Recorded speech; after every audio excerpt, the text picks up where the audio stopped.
Une terre, 4 statuts, un seul puzzle géographique unique au monde. Entre héritage colonial britannique, nationalisme rivaux et impasse juridique, voici l'un des dossiers les plus explosifs d'Europe. Chypre. Proie convoitée depuis toujours, Chypre est le carrefour stratégique entre l'Europe, l'Afrique et le Moyen-Orient. Grecs, Romains, Ottomans. Les empires s'y succèdent, forgeant une population aux racines multiples. Majorité grecque orthodoxe et minorité turque musulmane cohabitent ici pendant des siècles, sans frontières, bien avant l'invention des États-nations. En 1878, l'arrivée des Britanniques fait basculer le destin de Chypre, et l'île devient une colonie officielle en 1925. Pour garder le contrôle de Chypre, Londres divise pour mieux régner. En séparant les institutions et en attisant les peurs, les Britanniques brisent une cohabitation séculaire. Deux projets irréconciliables s'affrontent.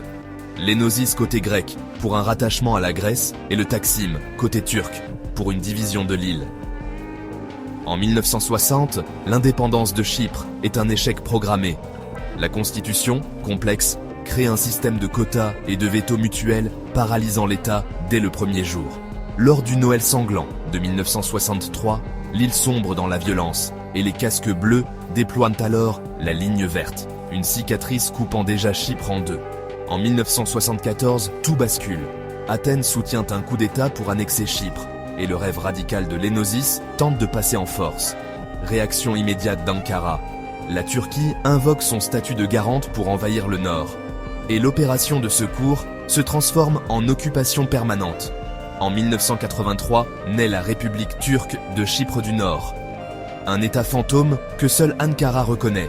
Le reste du monde dénonçant une occupation illégale. Isolé et dépendant d'Ankara, le nord de Chypre est devenu une enclave sous perfusion, coupée du reste du monde. En 2004, Chypre entre dans l'Union européenne, mais le droit européen s'arrête à la ligne verte. Résultat, une frontière invisible coupe en deux ce territoire officiellement européen. Sommet de l'absurde, Akrotiri et Dekelia.